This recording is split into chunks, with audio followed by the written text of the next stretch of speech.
Hello everyone, welcome to this new tutorial by V6 Translation where we will learn about the various rules and regulations that you have to follow while you are doing your transcription work in a particular language. So as you know, in the past video we had explained you how to open the tasks.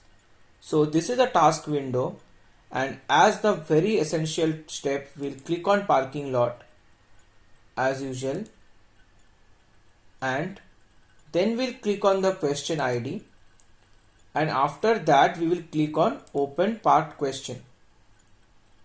So as you know that this takes some time, so it depends on your computer memory and the RAM capacity. So the task will load here automatically within 5 to 10 seconds.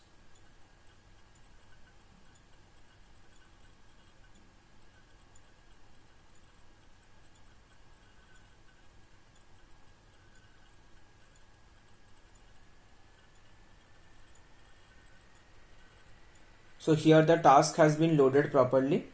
So as you can see this button here which shows user guidelines. If you can see my cursor, it is here just beside this. You just click here. Another new page will open. So as you know that this is the Danish task.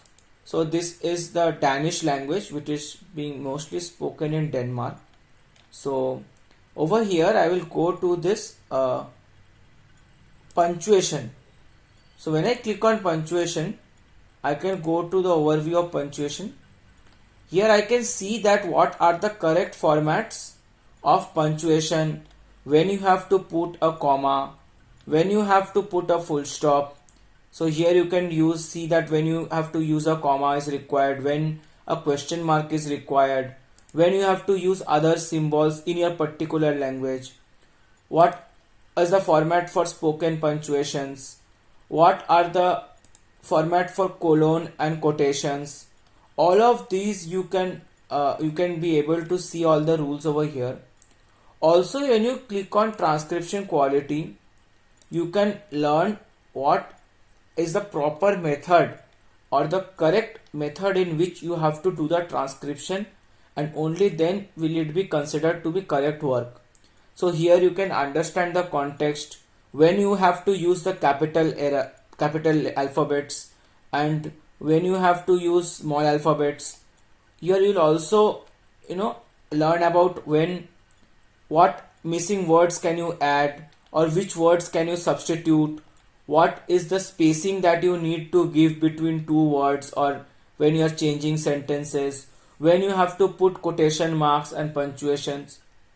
Also here you can learn about the spellings and the interjections as well, that there are some confusions in some languages that you have to learn. So here one example that I can show you is, here the example audio says to be amazon.co.uk. so when you are transcribing this audio you have to write amazon.co.uk in this format. So it tells you about the various spellings, interjections and other proper information. So for various projects this will be different. As I am showing you this, it is a task in Danish, which is a language of Denmark. So it is showing me about the various methods or process in which the transcription of Danish audio should be done. Here as you can see, you can change the language as well to your preferred language here. So as English is my preferred language, I have chosen English here. You can also choose your preferred language based on your interest and convenience. So always remember to go through this properly so that you know all the methods of transcription quality, the punctuations, the proper punctuations, where you have to use what kind of punctuation, right, starting from comma, full stop, colons, apostrophes and other spoken punctuations, and also the spellings and the other various interjections and proper names, how you have to spell them, how you have to spell the basic numbers. In the format section you can also see that how you have to use numbers, or how you have to transcribe numbers and currency, data and time, address, etc. etc. So kindly go through this document very carefully before you start transcription of your work. Thank you and happy transcribing.